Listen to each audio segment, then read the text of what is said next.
नमस्कार मंडळी, आपल्या सरकारी योजना या चॅनेलवर आज आपण मुख्यमंत्री वैद्यकीय सहाय्यता निधीबाबतची संपूर्ण माहिती, जसे की या निधीमधून लाभ कसा घ्यायचा, अर्ज कसा व कोणी करावा, लागणारी कागदपत्रे कोणती याबाबतची संपूर्ण माहिती आज आपण बघणार आहोत।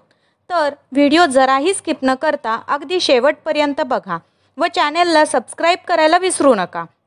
मुख्यमंत्री वैद्यकीय सहाय्यता निधी या उपक्रमाचा मुख्य उद्देश राज्यातील आर्थिकदृष्ट्या दुर्बल व गरजू रुग्णांना महागड्या वैद्यकीय उपचारासाठी आर्थिक मदतीचा हात देणे हा आहे। ही योजना 1967 मध्ये स्थापन झालेल्या मुख्यमंत्री सहाय्यता निधी ट्रस्ट अंतर्गत कार्यरत आहे। या योजनेअंतर्गत 11 गंभीर आजारांसाठी आर्थिक मदत केली जाते।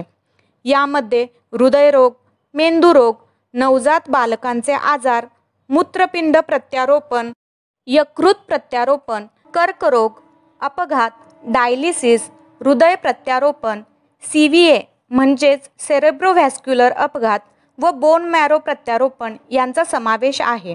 याशिवाय कॉक्लिअर इम्प्लांट, फुफ्फुस प्रत्यारोपण, हाताचे प्रत्यारोपण, हिप रिप्लेसमेंट आणि गुडघ्याचे प्रत्यारोपण यांचाही समावेश आहे। आता इथे कर्करोग म्हणजेच कॅन्सरच्या उपचारामध्ये कॅन्सरचे ऑपरेशन व केमोथेरपी या दोन्हींचा समावेश आहे।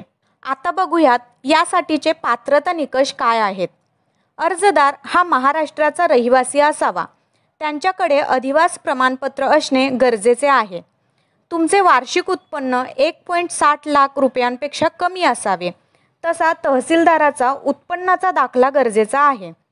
रुग्णाने महाराष्ट्रातील मुख्यमंत्री सहाय्यता निधीमध्ये नोंदणीकृत सरकारी, धर्मादाय किंवा मान्यताप्राप्त हॉस्पिटलमध्येच उपचार घ्यायला हवा। या नोंदणीकृत हॉस्पिटलची नावे तुम्ही शासनाच्या या वेबसाईटवर मिळवू शकता। या वेबसाईटवर क्लिक केल्यावर हे अशा प्रकारचे पेज ओपन होईल। यामध्ये माहिती अहवाल यावर क्लिक केल्यावर इथे शेवटी मुख्यमंत्री सहाय्यता निधी अंतर्गत नोंदणीकृत रुग्णालये लिहिलेले आहे। त्याच्यावर क्लिक केल्यावर तुम्हाला जिल्हानिहाय हॉस्पिटलची यादी दिसेल। येथे लक्षात ठेवण्याची बाब म्हणजे जर तुम्ही महात्मा ज्योतिबा फुले जन आरोग्य योजना, राष्ट्रीय बाल स्वास्थ्य कार्यक्रम, आयुष्यमान भारत किंवा धर्मादाय रुग्णालय या योजनांमधून लाभ घेत असाल तर तुम्हाला मुख्यमंत्री वैद्यकीय सहाय्यता निधीतून लाभ घेता येणार नाही। तसेच महाराष्ट्राबाहेरील रुग्णालयांसाठीही निधी मिळत नाही। आता बघूयात यासाठी तुम्हाला कोणकोणत्या कागदपत्रांची गरज आहे। पहिला आहे विहित नमुन्यातील अर्ज। इथे स्क्रीनवर तुम्हाला दिसत असेल हा अशा प्रकारचा या निधीसाठीचा अर्ज असतो। हा अर्ज तुम्ही CMMRFच्या वेबसाईटवरून डाउनलोड करून घेऊ शकता। या अर्जावरच काही महत्त्वाच्या सूचना दिलेल्या आहेत, जसे की तुम्हाला हा अर्ज तुमचे पेशंट ॲडमिट असताना किंवा आजाराचे निदान झाल्यावरच करावा लागेल। डिस्चार्ज मिळाल्यानंतर या निधीतून कोणत्याही प्रकारे मदत मिळणार नाही। यानंतर खाली अर्जदाराने भरावयाची माहिती, इथे जे रुग्ण आहेत त्यांचे नाव व ज्या हॉस्पिटलमध्ये ते कोणत्या तारखेपासून किती तारखेपर्यंत ॲडमिट आहेत याची माहिती भरायची आहे। त्यानंतर खाली रुग्णासाठी तुमच्या कुटुंबातील जी व्यक्ती अर्ज करत असेल त्यांची माहिती, जसे की नाव, आधार कार्ड नंबर, कायमचा पत्ता, तुमचा तालुका, जिल्हा व पिनकोड आणि शेवटी मोबाईल नंबर व तुमचे रुग्णाशी असणारे नाते लिहा। यानंतर येतो रुग्णाचा तपशील, म्हणजेच रुग्णाची संपूर्ण माहिती, त्यांचे नाव, आधार कार्ड नंबर, रुग्णाचा कायमचा पत्ता, रुग्णाच्या जवळच्या नातेवाईकांचा चालू असणारा मोबाईल नंबर आणि रुग्णाचा ईमेल ID। यानंतर आजाराबाबत संपूर्ण माहिती लिहायची आहे। यानंतर तुमची आवश्यक कागदपत्रे। ही कागदपत्रे मी पुढे सांगतेच, आधी अर्जाची माहिती आपण पूर्ण करून घेऊ।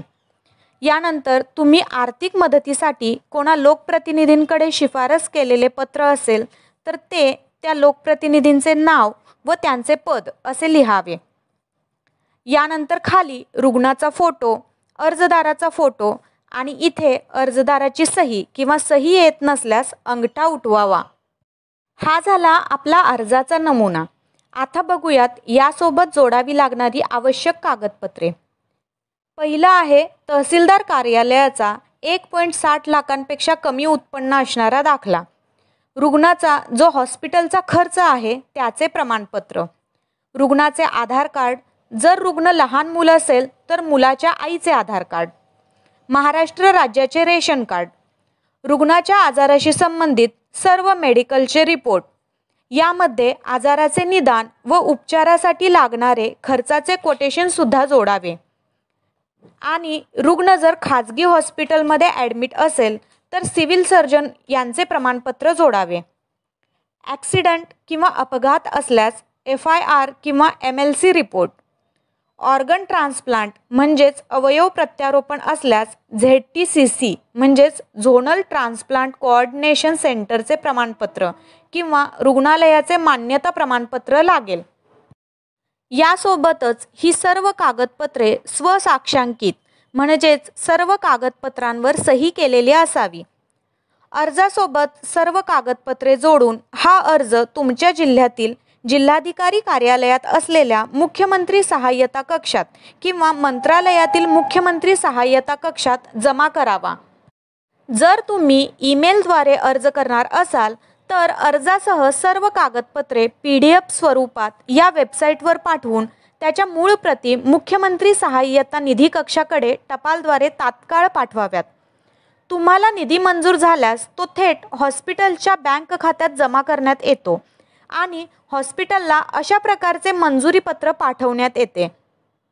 येथे लक्षात ठेवा, मी आधीही सांगितले आहे की हॉस्पिटलमधून डिस्चार्ज मिळाल्यानंतर या निधीसाठी अर्ज करता येणार नाही. मुख्यमंत्री वैद्यकीय सहाय्यता निधीची अधिक माहिती हवी असल्यास या वेबसाईटवरून तुम्ही मिळवू शकता. तर मंडळी, व्हिडिओ आवडला असल्यास नक्की लाईक व शेअर करा आणि आणखी कोणत्या योजनेची माहिती जाणून घ्यायला तुम्हाला आवडेल ते कमेंटमध्ये नक्की कळवा. धन्यवाद.